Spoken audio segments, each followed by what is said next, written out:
Saudações. Hoje veremos o diálogo Banquete, um dos diálogos mais essenciais da filosofia, porque ao definir o amor nesse diálogo, o principal personagem, Sócrates, o principal personagem desse diálogo, ele vai se esforçar por relacionar este conceito de amor com a própria busca filosófica. Essa representação que vocês estão vendo do diálogo Banquete dá um destaque para o poeta Agatão, que supostamente no dia anterior ao acontecimento do diálogo, ele foi premiado num festival de poesia. Então, nós tínhamos ali, neste encontro, intelectuais, tínhamos um comediógrafo, o Aristófanes, Sócrates e o poeta, entre outros. Tínhamos um médico também. Bom, aqui, em síntese, todos os pontos que eu vou abordar sobre o diálogo. Primeiro, partindo de uma conceitualização geral de como entendemos o diálogo, a conceitualização do diálogo enquanto gênero literário e filosófico, o resumo dos principais discursos e a leitura na sequência do diálogo. Essa apresentação, que vocês estão começando a assistir agora, serve principalmente para a pessoa que quer entender o diálogo Banquete. Imagino que alguns, ao tentar ler diretamente o texto, podem encontrar algumas dificuldades assim, próprias de quem não é da área. Então, este vídeo é para ajudar a pessoa a entender de maneira geral este importante diálogo de Platão. Partamos para a contextualização geral. Este diálogo, ele é narrado por um personagem que não participou do encontro. Isso não é tão relevante para entender o diálogo Banquete, mas é importante para entender a elaboração do Platão enquanto filósofo que escreve textos que simulam uma peça de teatro. Alguns diálogos começam já com os personagens dialogando. Outros é uma pessoa, num outro momento histórico, contando um fato ocorrido no passado. Alguns deles também se referem a acontecimentos que ocorreram há poucos dias. Dentro do diálogo, o personagem que está narrando o diálogo teve o cuidado de consultar Sócrates sobre o conteúdo que ele ouviu de uma pessoa. Isso indica para a gente que este diálogo poderia ser, de certa maneira, entendido como uma fonte histórica do conteúdo ali abordado. É claro que a gente não pode ter uma visão ingênua e acreditar que todas as informações dos diálogos funcionam como fonte histórica, mas alguns diálogos, sim, são usados como fontes históricas. E, como vocês podem perceber, na leitura do diálogo, ele é narrado para nós, como se estivéssemos em contato com o narrador, mas esse narrador está se referindo a um acontecimento que foi narrado por outra pessoa no passado. E pensando na conceitualização do diálogo enquanto gênero literário e filosófico. O conteúdo literário dessa obra faz a gente refletir sobre o personagem Sócrates, que algumas vezes é descrito por fontes históricas como um personagem feio e alguém desprendido dos bens materiais, tanto que andava muitas vezes descalço. Mas também tem outros elementos muito interessantes. O personagem Alcibíades, que chega no final do diálogo, ele chega embriagado, e Alcibíades também é uma personalidade histórica do contexto clássico de Atenas, que se envolveu em polêmicas políticas, e há, inclusive, a acusação de que Sócrates teria corrompido a juventude, incluindo o próprio Alcibíades. Usavam Alcibíades como uma referência para dizer, tá vendo a influência nociva do Sócrates?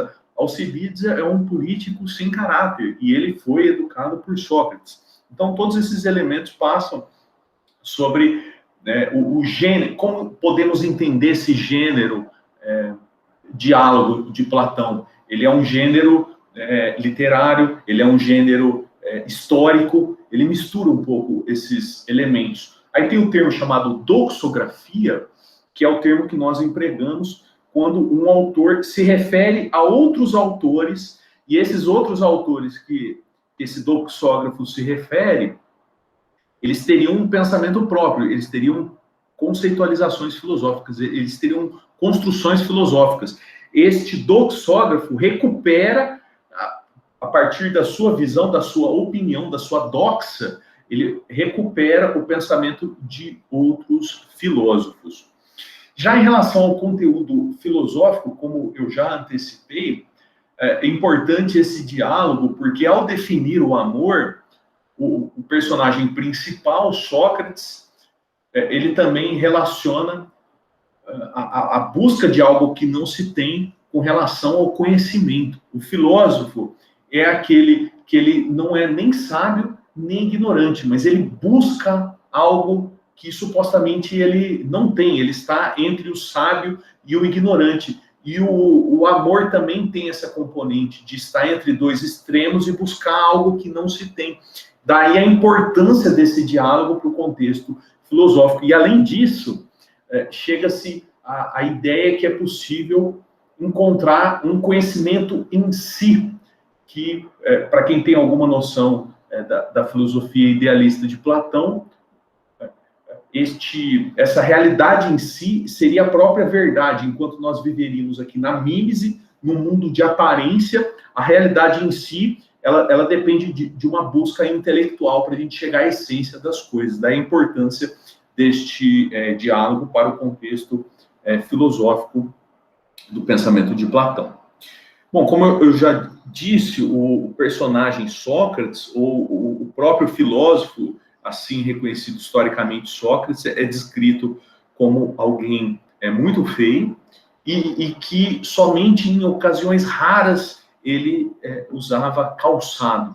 Há até, se eu não estou enganado, do Diógenes Laércio, uma referência ao Sócrates como inimigo dos sapateiros.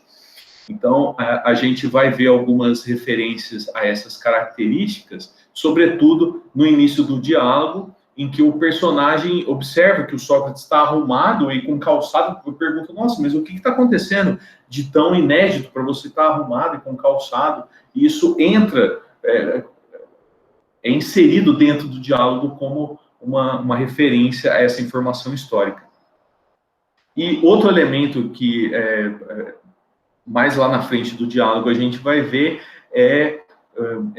a cultura grega, nesse período, faz algumas vezes referência à relação de homem com homem.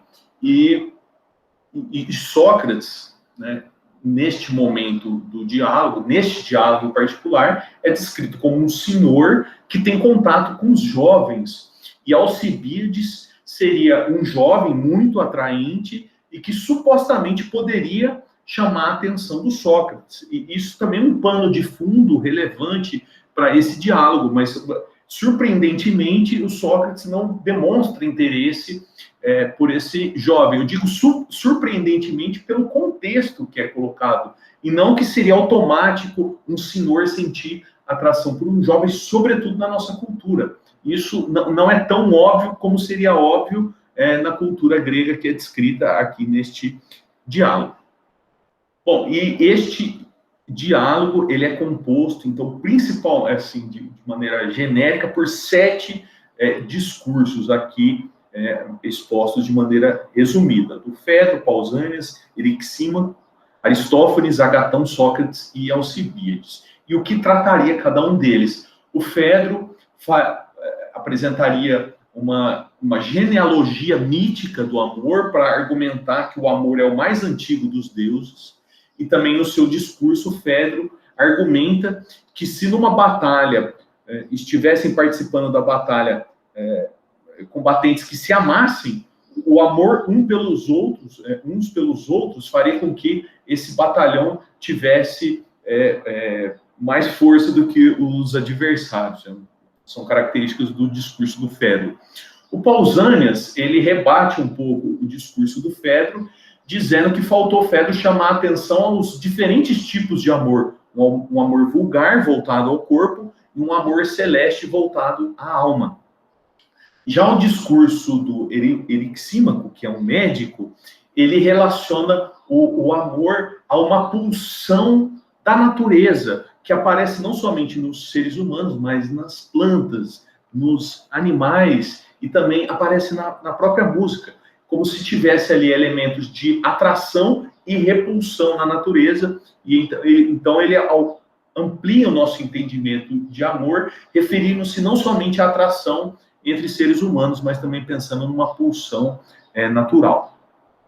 Aristófanes apresenta para a gente, não sabemos também se é cômica a apresentação do Aristófanes, porque o Aristófanes era um comediógrafo, e ao longo do diálogo, quando ele vai apresentar a versão dele, ele diz, olha, não riam da minha versão, não riam do diálogo, do discurso que eu vou fazer, e o discurso do Aristófanes apresenta um ser que existia, além do gênero masculino e do feminino, ele se refere a um ser que existia originalmente, que eram os andrógenos, que eram como se fossem duas pessoas fundidas em uma pessoa com 4 pernas, 4 braços e 2 cabeças. E isso seria a explicação do Aristófanes, o porquê que nós buscamos uma pessoa em particular. É como se nós buscássemos a nossa metade. E esse discurso do Aristófanes serve para explicar também a existência do homossexualismo. Por que existe o homossexualismo? Atração entre homem por homem ou mulher por mulher. Segundo a versão do Aristófanes, é porque originalmente 2 pessoas faziam parte de uma mesma pessoa e buscamos essa outra metade. O Agatão, que é o poeta que foi homenageado, eu disse que no dia anterior, mas é provável que tenha sido no dia anterior mesmo. O Agatão é um poeta e elabora um discurso muito bem articulado do ponto de vista linguístico, um discurso bonito, mas aqui ele vai ser apresentado somente resumidamente. E segundo o discurso do Agatão, diferente do que colocou Fedro, o amor é entendido como um Deus jovem, porque ele está sobretudo atuando sobre as pessoas jovens. E, além disso, o amor teria a característica de ser muito poderoso e responsável pela procriação. Agora vocês percebem claramente no discurso do Sócrates que a essência do diálogo está no discurso do Sócrates. Não somente pela extensão do discurso, que é maior, nitidamente maior do que os outros, mas com esse discurso do Sócrates, ele apresenta maior profundidade do que os outros discursos, e apresenta também um componente que não aparece nos outros discursos, que é a vertente filosófica, especulativa, reflexiva. Inclusive, Sócrates até fala, olha, eu não vou fazer um elogio do amor como nos outros discursos, eu vou aqui fazer um questionamento do amor. E bastante curioso também é o fato do Sócrates apresentar um discurso que não é da autoria dele, mas de uma mulher, a Diotima. E este elemento problematiza bastante o que é o diálogo do Platão. O Platão apresenta ideias dele mesmo ou ideias de outras pessoas. Inclusive, olha só, o Sócrates, que ele é exaltado, muito exaltado no final do diálogo, mas as ideias que ele apresenta aqui não são dele exatamente, ele está reproduzindo as ideias de uma mulher chamada Diotima. E o diálogo se encerra com a chegada súbita de Alcibíades embriagado e fazendo ali algumas insinuações em relação a Sócrates. Então, é muito curioso essa chegada dele, inclusive enseja a produção de obras de peças teatrais, inclusive de filmes, né? Eu fico me perguntando por que não existe ainda um filme sobre esse diálogo, uma vez que já tem um filme italiano chamado Socrate, que é inspirado em diversos diálogos de Platão, sobretudo o Críton, Hípias, Apologia de Sócrates e Fédon. Este filme italiano, que está disponível no YouTube, reúne passagens fidedignas dos diálogos de Platão, mas só que não inclui o banquete. Eu fico me perguntando por que ainda ninguém teve essa ideia genial de fazer um filme ou uma peça de teatro sobre o banquete. Peça de teatro com certeza já deve ter tido, não que eu conheça, não que eu tenha assistido, mas filme eu de fato não conheço. Então vamos começar a tratar agora da leitura de cada um dos discursos. Eu só estou mostrando aqui uma representação para deixar vocês curiosos. Quando apareceu o discurso do Aristófanes, que ele define esse andrógeno, que é um ser que vivia junto e depois se separou. É muito bonita essa imagem, pelo menos para mim, de você buscar a sua cara metade, de você buscar a sua outra metade. Né? Bom, comecemos a leitura da sequência do diálogo integral.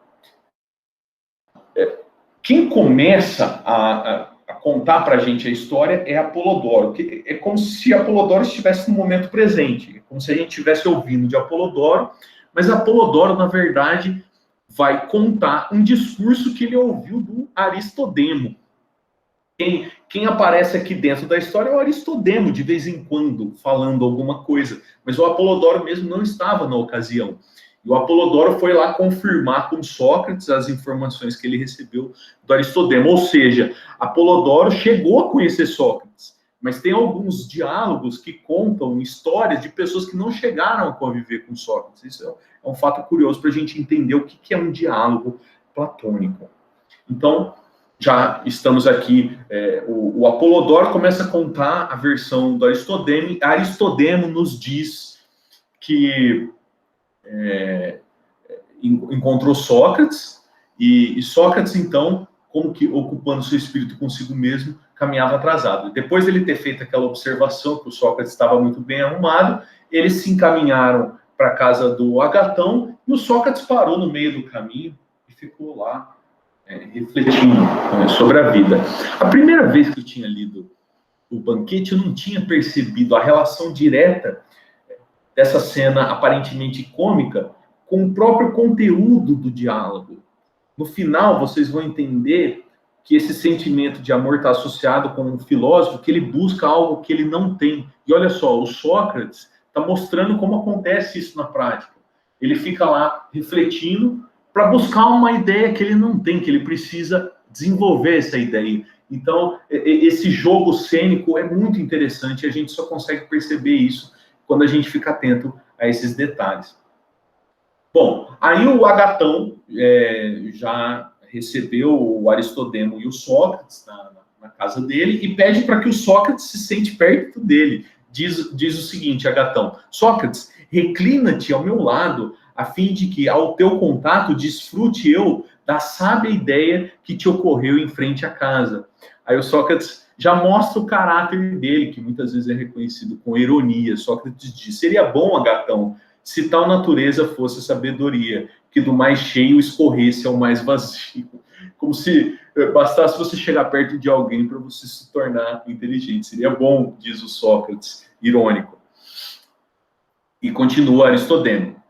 Eles tiveram ali uma conversa inicial. Eu acho que é importante eu destacar que eu vou resumir esse diálogo e muitos detalhes interessantes vão se perder. O primeiro detalhe que eu já ia perder aqui agora é que antes deles começarem a fazer discursos sobre o amor, eles fazem ali um debate para escolher qual é a gradação do vinho que eles vão tomar. Então isso já mostra um traço da cultura deles, que eles, dependendo da ocasião, eles definiam uma concentração de vinho ou mais forte ou mais fraco. Se eles queriam se manter sóbrios, claro, eles iriam tomar um vinho mais fraco. Se eles quisessem uma festa assim, mais solta, eles tomariam uma concentração mais forte de vinho. Inclusive, eles dispensam as flautistas antes de começar os discursos. Então, muitos desses pequenos detalhes vão se perder para eu poder me ater exclusivamente ao conteúdo dos discursos, certo? Então, depois de um debate inicial, o Erixímaco observa que existem muitos discursos, muitos tratados por a respeito de diversos assuntos, mas não existe um especificamente sobre o amor. Então eles decidem falar sobre o amor e quem começa é o Fedro, certo? Então vamos para o discurso do Fedro, que, como eu tinha dito no começo, vai apresentar o amor a partir da genealogia mitológica, colocando o amor como o mais antigo entre os deuses, como um aliado para a guerra, e ele faz também uma diferenciação entre amado e amante. Amante é colocado assim entre um jovem senhor, o amado é o mais jovem e o amante é o mais velho. O amante, ele, além de ser mais velho, ele ser bonito. E o amado, ele é mais jovem e mais bonito. Então, é como se fosse assim, né, na relação da nossa cultura heterossexual. O que representa a figura do amado aqui é a mulher bonita. Algumas vezes mais jovens do que os homens. E o amante seria aquele que pode ser mais velho, não necessariamente bonito, mas que identifica ali na beleza da mulher o objeto para devotar o seu amor. Então, essa diferença entre amante e amado, ele se refere a isso também no seu discurso. Vamos lá. Que era um grande Deus, o amor, e admirado entre homens e deuses por muitos outros títulos e sobretudo, por sua origem. Por ser entre os deuses o mais antigo, é honroso, dizia ele. A prova disso é que genitores do amor não há. E Hesíodo afirma que primeiro nasceu o caos, só depois a terra de largos seios, de tudo assento sempre certo. E amor, essa foi a sequência da geração do universo. Caos, terra e amor. Percebam que amor veio antes de todos os deuses. É como se fosse o primeiro impulso da existência depois do caos, a terra e amor. Então ele é o mais antigo dos deuses. Não vem nenhum deus antes do amor, segundo a versão que o Fedro usa, inclusive Hesíodo, está mesmo na teogonia de Hesíodo, a origem dos deuses, colocando o amor como o mais antigo. Afirmo eu, então, que todo homem que ama, se fosse descoberto a fazer um ato vergonhoso, ou a sofrê-lo de outrem, sem se defender por covardia, visto pelo Pai, não se envergonharia tanto, nem pelos amigos, nem por ninguém mais, como se fosse visto pelo bem-amado. Isso aqui é uma ideia que, para mim, não é tão clara assim, mas o Fedro está dizendo que em um ato vergonhoso, a pessoa que a gente menos gostaria de ver é a pessoa que nós amamos. A gente não gostaria que a pessoa que nós amamos nos visse passando vergonha, certo? Eu acho que no momento da conquista, talvez, mas uma vez que você tem contato com a pessoa que você ama, é natural passar vergonha com ela, mas, enfim, essa é a versão do Fedro. E quando lutassem um ao lado do outro,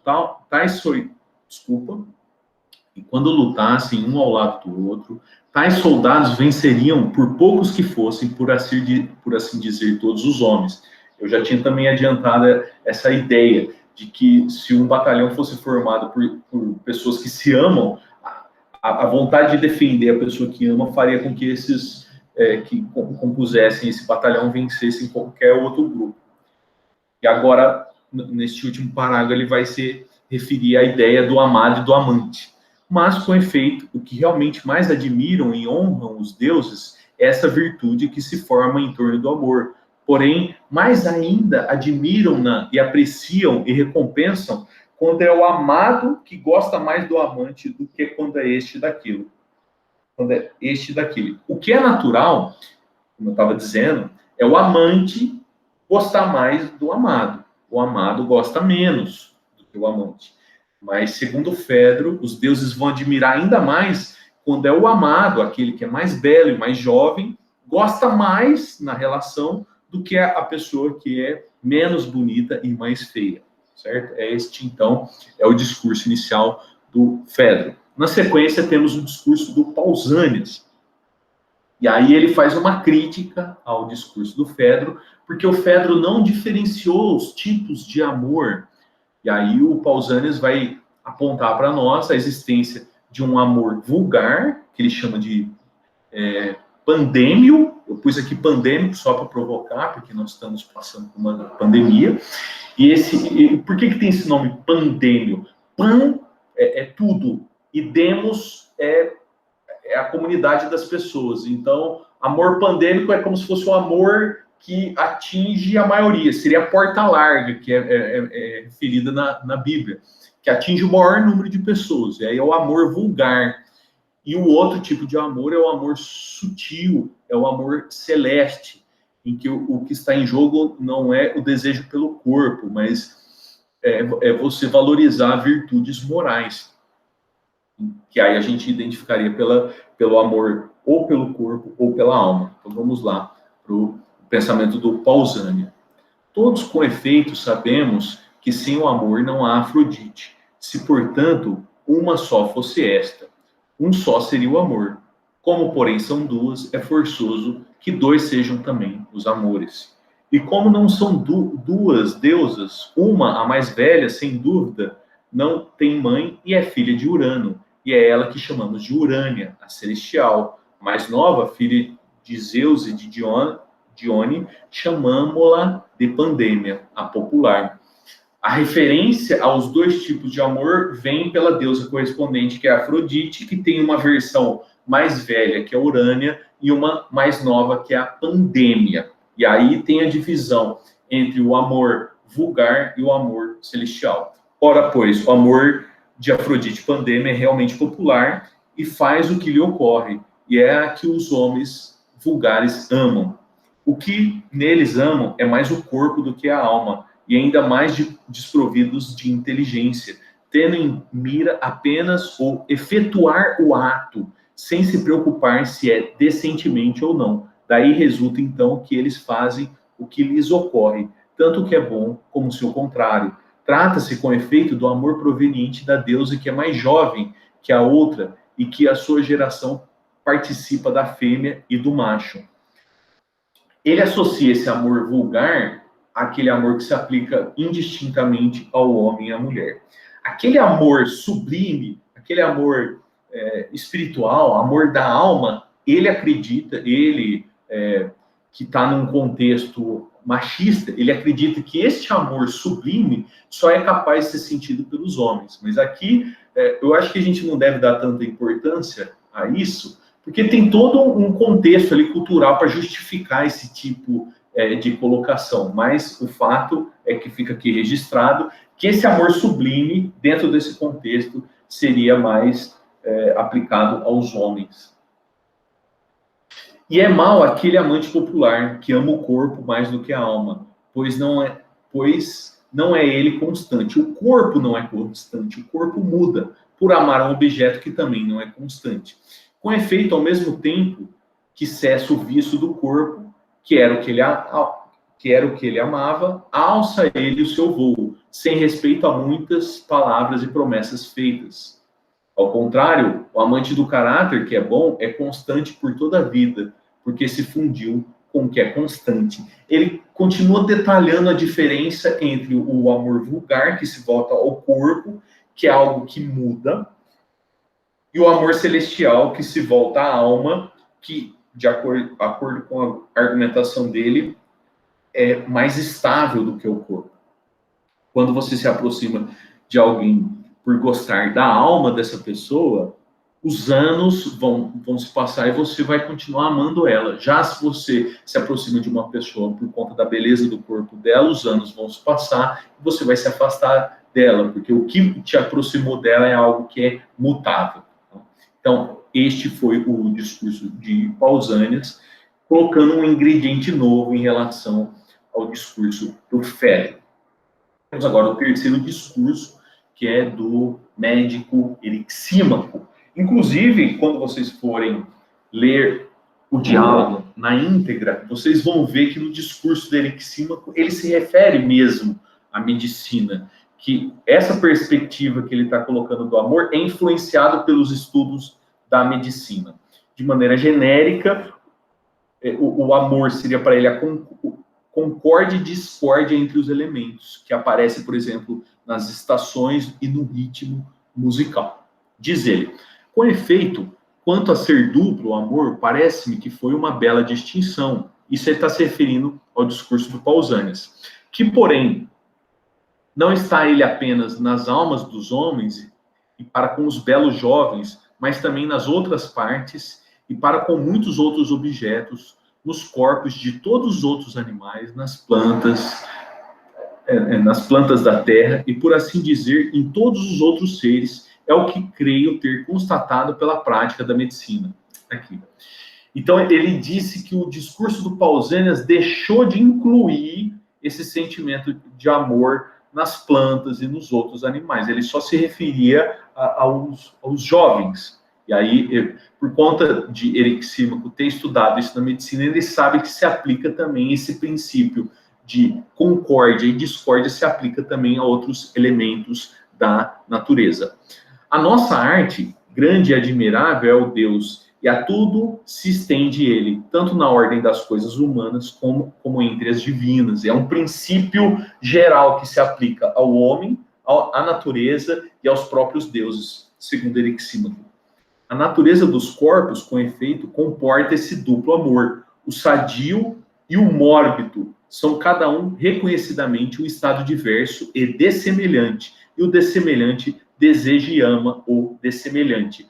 Um, portanto, é o amor no que é sadio, e o outro no que é mórbido. Aqui ele já coloca um elemento interessante que depois vai aparecer no próprio discurso do Sócrates, que é como se os opostos se atraem. Você tem a estação fria e depois você tem a estação quente. Você tem o elemento úmido e tem o elemento seco. Então, o jogo entre esses opostos é que faz se movimentar a natureza. E aí, o dessemelhante deseja e ama o dessemelhante. Quando tem frio, parece que o frio atrai o calor, porque é o que vem na sequência. O calor, por sua vez, atrai o frio. A partir do elemento vivo, a partir do ser vivo, nós temos o seu oposto na sequência, que é a morte. A partir da não existência de vida, nós temos o oposto, que é o surgimento da vida. Este elemento inserido aqui por Eryxímaco vai aparecer depois no discurso de Sócrates. É, de fato, preciso ser capaz de fazer com que os elementos mais hostis no corpo fiquem amigos e se unam mutuamente. Ora, os mais hostis são os mais opostos, como o frio ao quente, o amargo ao doce, o seco ao úmido e todas as coisas desse tipo. Foi por ter entre elas suscitado amor e concórdia que o nosso ancestral Asclépio, como dizem estes poetas aqui, eu acredito, constituiu a nossa arte. Asclépio é o deus da medicina. A medicina, portanto, como estou dizendo, é toda ela dirigida nos traços desse deus, assim como também a ginástica, a agricultura e também a música. De fato, até a constituição das estações do ano está repleta desses dois amores, e quando se tomam de um moderado amor, um outro pelos contrários, de que há pouco eu falava, o quente, o frio, o seco, o úmido, o seco e o úmido, e adquirem uma harmonia e uma mistura razoável, chegam trazendo bonança e saúde aos homens. A combinação dos opostos, desses elementos opostos, é que traz a fartura da natureza. Quando, porém, o amor é casado com a violência, que se torna mais forte nas estações do ano, muitos estragos ele traz e ofensas. Então, dos opostos, o ideal é que venha a concórdia, a combinação, o equilíbrio. Isso é como ele define o amor. É a combinação das coisas que estão opostas, mas que chegam a um equilíbrio, a um meio termo. Na sequência, nós temos o discurso de Aristófanes, que imagino que alguns de vocês ficaram curiosos para ouvir, que trata, como eu disse, né, do andrógeno. E ele apresenta no seu discurso a própria justificativa mitológica para o homossexualismo.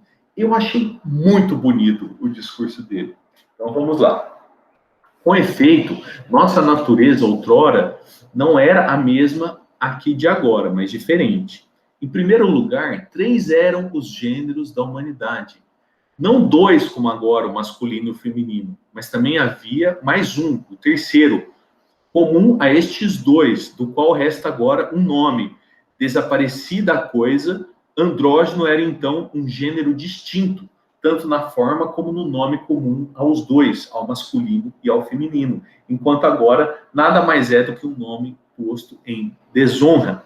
Depois, inteiriça era a forma de cada homem, com o dorso redondo, os flancos em círculo, 4 mãos ele tinha, e as pernas o mesmo tanto de mãos, 2 rostos sobre um pescoço. Andrógeno é uma palavra grega que tem andros, que é homem, e giné, que é mulher. Andrógeno é homem e mulher fundidos. Só que, como ele coloca, era um termo que se aplicava para um outro gênero. Tínhamos o gênero masculino, feminino e o andrógeno. Mas não significa que esse andrógeno era a mistura de homem e mulher, como vocês vão ver na sequência. Eram, por conseguinte, de uma força e de um vigor terríveis, e uma grande presunção eles tinham, mas voltaram-se contra os deuses. Depois de laboriosa reflexão, diz Zeus: acho que tem um meio de fazer com que os homens possam existir, mas parem com a intemperança, tornados mais fracos. Agora, com efeito, continuou: eu os cortarei a cada um em 2, e ao mesmo tempo eles serão mais fracos e também mais úteis para nós, pelo fato de terem tomado mais numerosos, e andarão eretos sobre 2 pernas. Por conseguinte, desde que a nossa natureza se mutilou em 2, ansiava cada um por sua própria metade, e a ela se unia, envolvendo-se com as mãos e entrelaçando-se um ao outro, no ardor de se confundirem, morriam de fome e de inércia em geral, por nada quererem fazer longe um do outro. Que cena bonita! A pessoa encontra sua outra metade e fica ali tentando se enlaçar, que é próprio justamente do ato sexual. Eu achei muito bonita essa imagem. Todas as mulheres que são o corte de uma mulher não dirigem muito sua atenção aos homens, mas antes estão voltadas para as mulheres, e as amiguinhas provêm desse tipo. E todos que são corte de um macho perseguem o macho, enquanto são crianças, como cortículos do macho, gostam dos homens e se comprazem em deitar-se com os homens e a eles se enlaçar. E são estes os melhores meninos e adolescentes, os de natural mais corajoso. Dizem alguns, é verdade, que eles são despudorados, mas estão mentindo, pois não é por despudor que fazem isso, mas por audácia, coragem e masculinidade, porque acolhem o que lhes é semelhante. Uma prova disso é que, uma vez amadurecidos, são os únicos que chegam a ser homens para a política, os que são desse tipo. Mais uma vez, a cultura machista que nós estamos aqui retratando, coloca que o fato desses homens que tinham atração por outros homens chegarem à política mostra que eles como se fossem melhores do que as mulheres, mas a gente sabe que as mulheres não chegavam à política porque elas eram impedidas disso.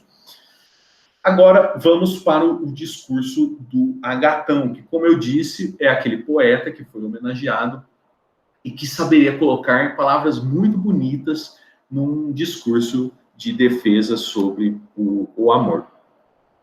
Enquanto Fedro tinha colocado que o amor era o mais antigo dos deuses, o argumento do Agatão é o contrário. É que o fato dos jovens se interessarem pelo amor mostra que o amor é um deus jovem, porque o semelhante se une com o semelhante. Esse é o argumento do Agatão.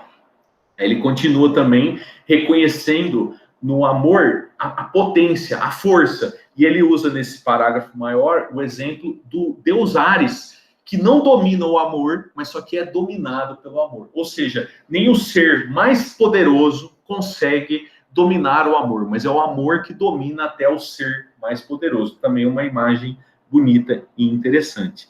E eu já vou direto aí para essas duas linhas finais, e, em verdade, a criação dos animais todos, quem contestará que não é sabedoria do amor, pela qual nascem e crescem todos os animais. Então, ele coloca aqui 3 características do amor, o Agatão. Ele coloca que o amor é um Deus jovem, é um Deus poderoso e é aquele que permite a procriação, não somente de homens, mas de animais. Chegamos ao grandiosíssimo, literalmente, discurso de Sócrates, que, como eu disse, não irá expor suas ideias, mas as ideias de uma mulher, Diotima. E Sócrates vai começar o seu discurso propondo fazer algo diferente do que fizeram os outros oradores até agora. No começo, eles decidiram que iriam fazer discursos de elogio ao amor, que, inclusive, a palavra da língua portuguesa que vem do grego significa apologia, discurso de defesa. Aí, a hora que o Sócrates se deu conta que ele não pretendia fazer um elogio do amor, aí ele disse: a língua jurou, mas o peito não. Aqui também é uma palavra, assim, uma frase interessante. Ele pede permissão aos presentes, não para fazer um elogio do amor, mas para fazer um exame reflexivo do que seria o amor. E a estrutura do discurso dele é interessante, porque ele vai fazer com Agatão, o poeta, que acabou de colocar essas ideias aí bonitas, poéticas, bem elaboradas, ele vai fazer um questionamento com Agatão, muito parecido com o questionamento que a Diotima fez com ele. E aí coloca aquele elemento que eu tinha falado para você, de como o diálogo platônico é rico. A essência do diálogo banquete é apresentar as reflexões ditas por Sócrates, mas não de autoria de Sócrates, percebem? E aí eu estou chamando a atenção a esse fato, porque no final Alcibíades vai louvar Sócrates, vai elogiar Sócrates, mas o mérito de Sócrates aqui neste diálogo é retomar as ideias de uma outra pessoa e também, curiosamente, de uma mulher. Bom, e aí ele começa por questionar Agatão. Aí, depois é Diotima que vai questionar Sócrates, e ao longo desse questionamento vai aparecer o mito de criação do amor, que vai definir as características que Diotima e Sócrates vão colocar. Então, vamos lá. Então, aqui é aquela parte em que Sócrates começa a questionar Agatão. E Sócrates, não está admitindo que aquilo de que é carente e que não tem é o que ele ama? Isso em relação ao sentimento de amor. Sim, você ama aquilo que você não tem, certo? Aí ele concorda. Carece, então, de beleza o amor e não tem? Aí o Agatão se viu na necessidade de responder. Primeiro, o amor estava sendo associado à beleza. Mesmo que eu não tenha mostrado para vocês, quando vocês lerem o diálogo na íntegra, vocês vão perceber isso, que o amor está associado à beleza. Mas aí agora a ideia já está mudando um pouco. Se o amor é aquele que sente atração pela beleza, significa que ele não tem, certo? O Agatão tem que concordar. E então, o que carece de beleza e de algum modo a possui, porventura dizes tu que é belo? E fica até difícil entender aqui qual que é a ideia. Então, o que carece de beleza e de algum modo a possui, porventura dizes que é belo? O Sócrates está dizendo que o amor, ele carece de beleza, mas ele também tem a beleza. Mas será que ele é belo se ele carece de beleza? Não, sem dúvida. Ele não pode querer a beleza sendo belo. Ele só vai querer algo que ele não é. Ainda admites, por conseguinte, que o amor é belo? Se isso é assim, Agatão, é bem provável, Sócrates, que nada sei do que então eu disse. Porque o Agatão tinha dito que o amor estava associado com a beleza. E agora ele já se viu forçado a ter que refletir melhor sobre este assunto. Agora a gente vai ver o início da conversa de Diotimo e Sócrates, mas lembrando, Diotimo não estava presente no banquete. No banquete que Sócrates estava presente, quando ele vai fazer um discurso sobre o amor, ele retoma a conversa que ele teve com a Diotima. Então percebam essa estrutura complexa do diálogo de Platão. Tem um primeiro personagem, lá do comecinho, que está apresentando um discurso do Aristodemo. Aí Sócrates estava no discurso do Aristodemo, só que o discurso do Sócrates é a retomada de um outro discurso anterior. Então, é assim que é feito o diálogo de Platão, pelo menos nesse diálogo específico, o banquete. Então, Diotima para Sócrates. Que seria... Não, aqui é o Sócrates perguntando para Diotima. Que seria, então, o amor? Perguntei-lhe. Um mortal? Porque Sócrates estava um pouco confuso, vendo que o amor tem que ter essa característica de buscar aquilo que ele não tem, ele ficou confuso. Será que, então, não é um Deus, é um mortal? Aí a Diotima, absolutamente, querendo dizer, não é isso que eu estou dizendo, absolutamente não. Mas o que então? Mas o que ao centro, ó Diotima? Como nos casos anteriores, disse ela, algo entre o mortal e o imortal. Então, o amor não é nem um Deus e nem um mortal, ele está entre os dois. O que então, ó Diotima? Um grande gênio, ó Sócrates, e com efeito, tudo que é gênio está entre um Deus e um mortal. E gênio é uma tradução boa para a palavra grega, né, que eu fui pesquisar, que é daimon. O Deus, desculpa, o amor não é nem um Deus, theos, e nem um mortal, um sdon. Ele não é nem um atánaton, nem um ser mortal. Ele está entre esses. E a palavra grega que se refere a esse gênio é daimon, que é de onde vem demônio. Mas em grego, daimon é justamente um ser divino. Poderíamos algumas vezes traduzir por espírito, e aqui a tradução é de gênio. Então percebam que este amor agora que eles estão definindo não é exatamente um ser mortal, não é um Deus.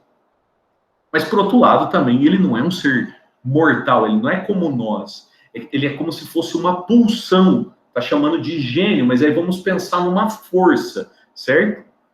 E quem é seu pai? Perguntei-lhe. E sua mãe? Sócrates está perguntando para Diotima. E aí vem o bonito mito de origem deste amor. Eu tomar água, porque agora eu preferi não tirar essas partes mais importantes. Vamos lá. É um tanto longo de explicar, disse ela. Todavia, eu te direi. Quando nasceu Afrodite, banqueteavam-se os deuses e entre os demais se encontrava também o filho da prudência, o recurso. Então nasceu Afrodite, estavam lá banqueteando, estava o filho da prudência, que é o recurso. Depois que acabaram de jantar, veio para esmolar a pobreza e ficou pela porta. Ora, o recurso, embriagado com néctar, pois o vinho ainda não havia, penetrou o jardim de Zeus e, pesado, adormeceu. A pobreza, então, tramando em sua falta de recurso engendrar um filho do recurso, deita-se ao seu lado e concebe o amor. O amor é a concepção aqui, nessa história mitológica, da pobreza com o recurso. É como se fosse a riqueza e a pobreza se uniram e aí nasceu o amor. O amor é o resultado do excesso e da falta. Eis porque ficou companheiro e servo de Afrodite o amor, gerado com a natureza amante do belo. Porque olha só, isso aconteceu no nascimento da Afrodite. Daí a influência da deusa do amor, da deusa da beleza, mas a união de fato que gerou o amor foi o excesso de recurso e a falta de recurso, simbolizados pelo recurso e pela pobreza. E por ser filho, o amor do recurso e da pobreza, foi essa condição em que ele ficou. Primeiramente, ele é sempre pobre, está e longe está de ser delicado e belo, como a maioria imagina, mas é duro, seco, descalço, sem lar, sempre por terra e sem lar, deitando-se ao desabrigo, às portas e nos caminhos, porque tem a natureza da mãe, sempre convivendo com a necessidade de algo. Segundo o pai, porém, ele é insidioso com o que é belo e bom, e corajoso, decidido e energético, caçador terrível, sempre a tecer maquinações, ávido de sabedoria e cheio ele de recursos, a filosofar por toda a vida, terrível mago, feiticeiro, sofista, e nem imortal é sua natureza, nem mortal. E no mesmo dia, ora ele germina e vive, quando enriquece, ora morre de novo e ressuscita, graças à natureza do Pai. E o que consegue sempre lhe escapa, de modo que nem empobrece o amor, nem enriquece, assim como está no meio da sabedoria e da ignorância. Eis com efeito o que se dá: nenhum Deus filosofa ou deseja ser sábio, pois já é, assim como se alguém mais é sábio, não filosofa. Nem também os ignorantes filosofam ou desejam ser sábios, pois é nisso mesmo que está o difícil da ignorância, no pensar. Quem não é nem homem distinto e gentil, nem inteligente, que lhe basta sim. O amor é esse sentimento, essa pulsão que busca aquilo que não tem. Por que não dá para a gente associar o amor aos deuses? Porque eles já detêm as coisas. E por que não podemos associar o amor às pessoas que não buscam melhorar? Porque elas não querem melhorar. O amor é a pulsão que faz você buscar aquilo que não tem, mas quando você vê sentido em buscar. Muitos personagens, muitas pessoas não têm interesse em buscar porque, digamos, não vê sentido nessa busca.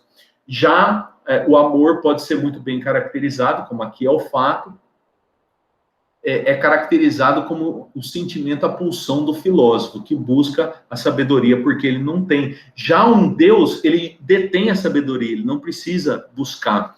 E outra característica fundamental e interessante é o fato de estar entre um mortal e um imortal. E isso já tinha aparecido no discurso do Erixímaco, lembram? Que faz parte desse caráter dúbio de você buscar a parte da concórdia e da discórdia. O amor que gera a existência, mas também, a partir da existência, vem o seu contrário, que é a morte. É muito interessante pensar que o que eles estão definindo não é um ser exatamente, mas é um certo espectro. Continuando. E aqui eu até chamei de mola propulsora e não objeto contemplado. Esse amor não é algo que você contempla, mas é aquele sentimento que faz você buscar as coisas. Pois pensaste, ao que me parece, a tirar pelo que dizes, que o amor era o amado e não o amante. A ideia que estava sendo construída até então de amor é que era algo para ser contemplado. E a ideia que está sendo colocada agora, associando ao amante e ao amado, é como se o amor fosse o amante, aquele que busca, e não aquele que é admirado, que é o caso do amado. E aqui vai ter uma explicação melhor sobre o fato de estar entre o mortal e o imortal. Se de fato continuou, crês que o amor é por natureza amor daquilo que muitas vezes admitimos, não fiques admirado. Pois aqui, segundo o mesmo argumento que lá, a natureza mortal procura, na medida do possível, ser sempre e ficar imortal. Qual é o recurso que a natureza tem para que os seres sejam imortais? É fazer com que eles sempre existam. É fazer com que eles sempre se reproduzam. Olha só que interessante. Nós, seres humanos, nós somos mortais.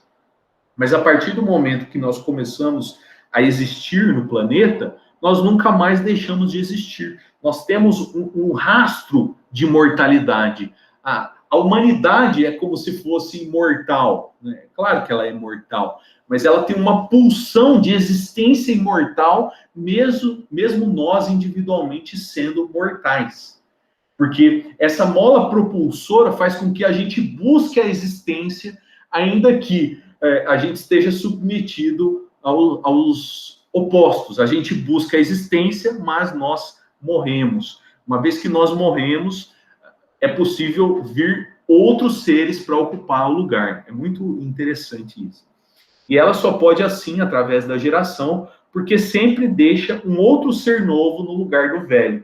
Pois é nisso que se diz que cada espécie animal vive e é a mesma. Assim como de criança o homem se diz o mesmo, até se tornar velho. Este, na verdade, apesar de jamais ter em si as mesmas coisas, disse, todavia, que é o mesmo, embora sempre se renovando e perdendo alguma coisa, nos cabelos, nas carnes, nos ossos, no sangue, em todo o corpo.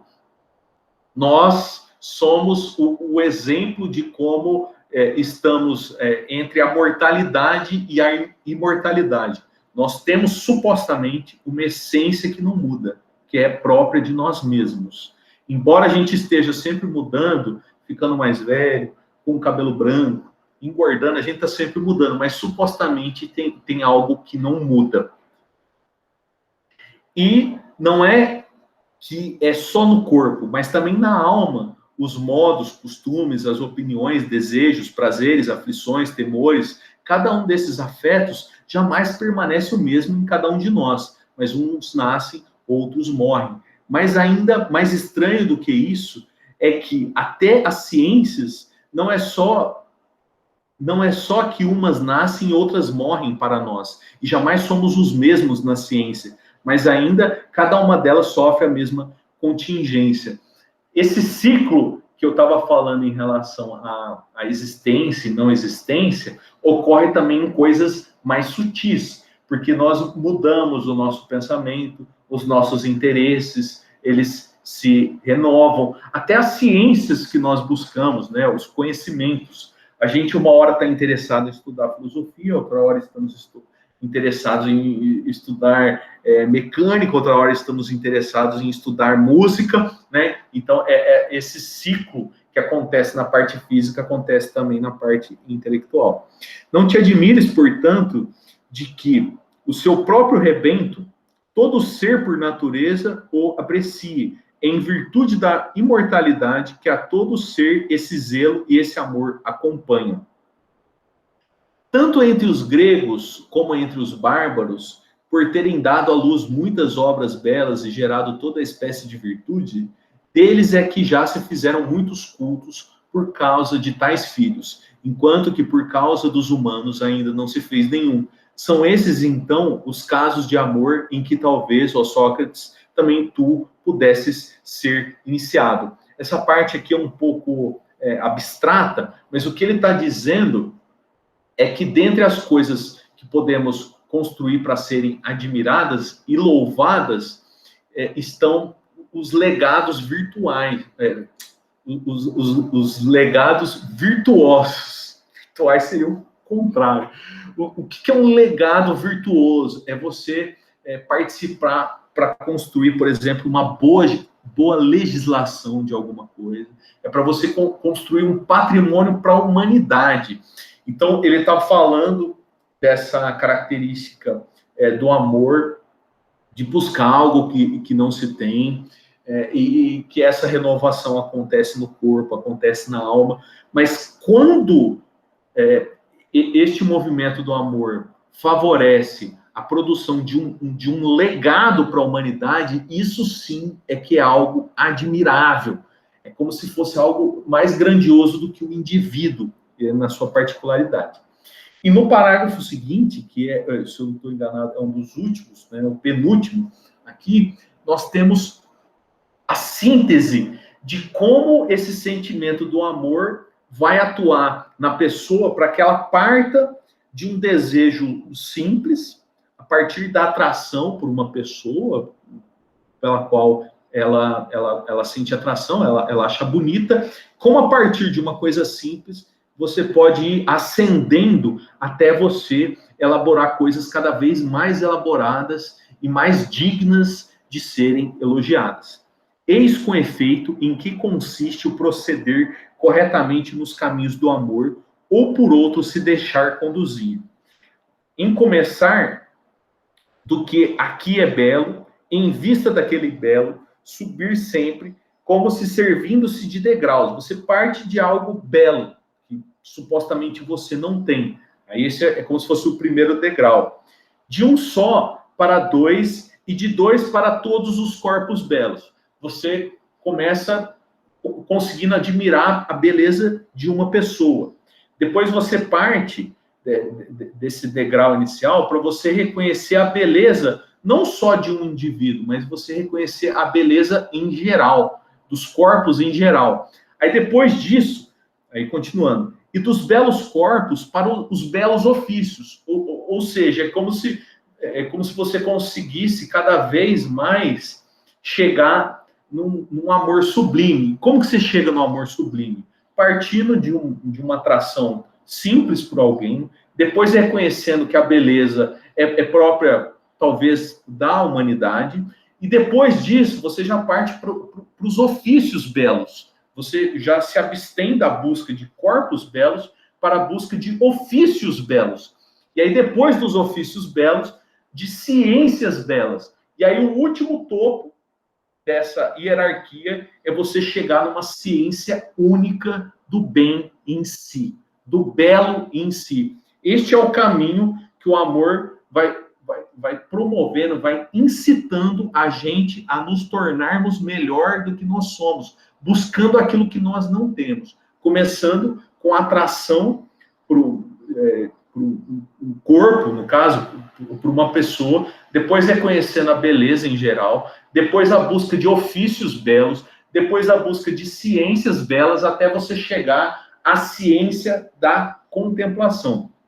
É aqui que nós entendemos a importância do amor para o pensamento do Platão. É como se ele fosse a mola propulsora que levasse a gente de uma realidade animal, instintiva, até a intelecção pura. E este aqui é o momento mais filosófico do diálogo. Que pensamos, então, que aconteceria, disse ela, se alguém ocorresse contemplar o próprio belo?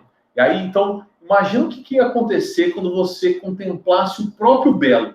Você seguiu aquela hierarquia, subiu dos corpos para a beleza geral, dos ofícios para a ciência, até que você chega na ciência única, que você consegue contemplar o próprio belo, nítido, puro, simples, e não repleto de carnes humanas, de cores e outras ninharias mortais, mas o próprio divino belo pudesse ele, em sua forma única, contemplar. O que aconteceria se você conseguisse contemplar?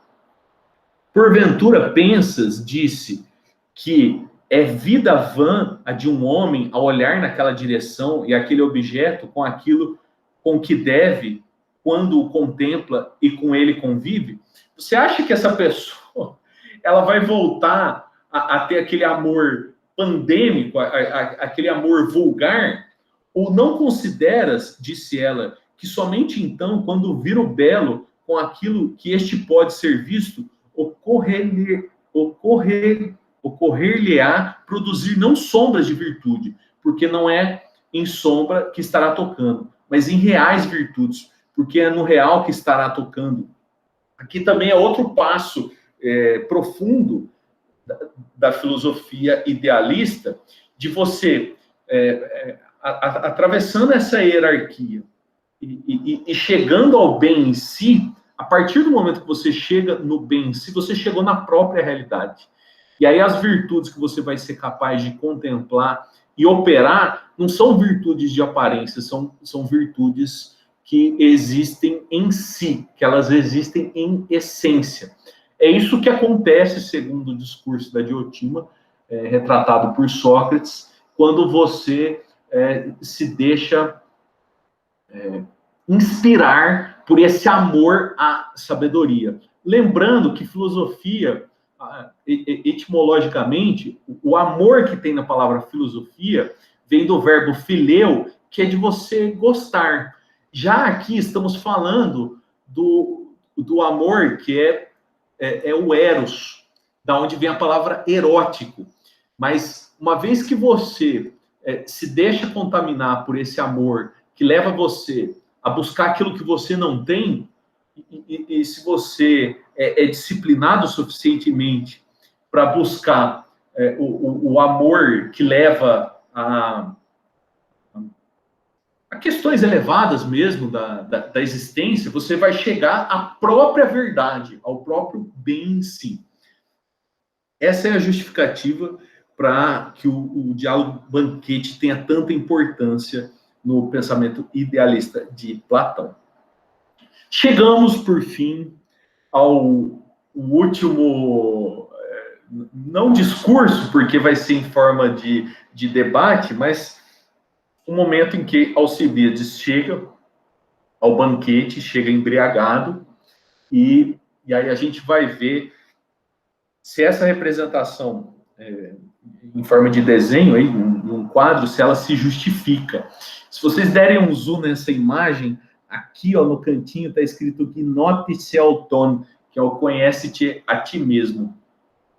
Então, Alcibiades chega e vamos ver se o Sócrates estaria em contradição com tudo que ele disse, se Sócrates seria alguém que sentia um amor vulgar pelas pessoas, se ele era dominado pela beleza, é o que nós vamos ver agora com a fala do Alcibiades. Quando ele chega embriagado, já meio que bagunçando o ambiente, é uma cena cinematográfica, a chegada do Alcibiades. E depois que ele chega também tem várias insinuações, tem umas cenas que ele vai descrevendo, que ele ficou sozinho com Sócrates, imaginava que ia acontecer alguma coisa, é instigante. Mas aí o Sócrates pede ajuda, olha o que ele diz. Gatão, vê se me defendes, que o amor deste homem se me tornou um não pequeno problema. Desde aquele tempo, com efeito, em que o amei, não mais me é permitido dirigir nem o olhar, nem a palavra a nenhum belo jovem, senão este homem enciumado, invejoso faz coisas extraordinárias, insulta-me e mal retém suas mãos da violência.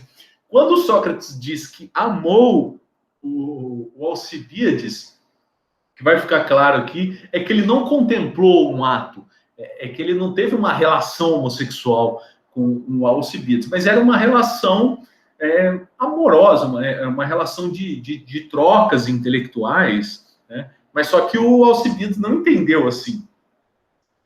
Nada de semelhante eu sentia, nem minha alma ficava perturbada, nem se irritava, como se encontrasse em condição servil, mas com este Márcias, aqui, muitas foram as vezes em que de tal modo me senti que parecia não ser possível viver em minhas condições como as minhas.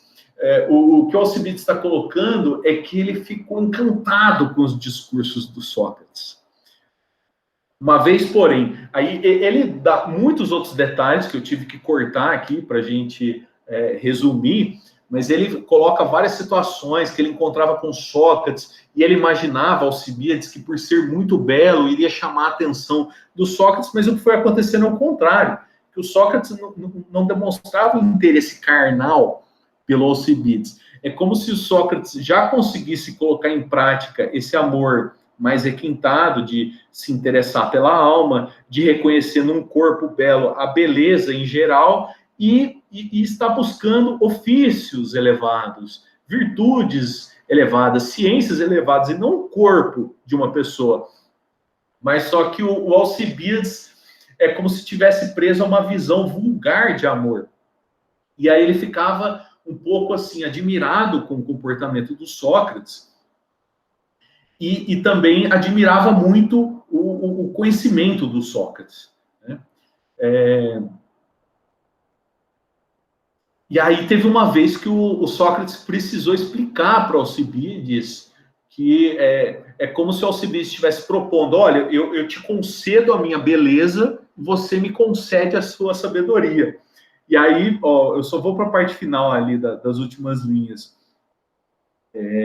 Mas, ao contrário, em lugar da aparência, é a realidade do que é belo que tentas adquirir. E realmente é ouro por cobre que pensas em trocar. Ele estava oferecendo a aparência de beleza para o Sócrates e tentava adquirir a beleza em essência. O que é a beleza em essência? É o conhecimento, são as ciências elevadas. Mas o Sócrates falou para ele, você está querendo trocar ouro por cobre, você está me oferecendo beleza e está querendo sabedoria, que é o ouro.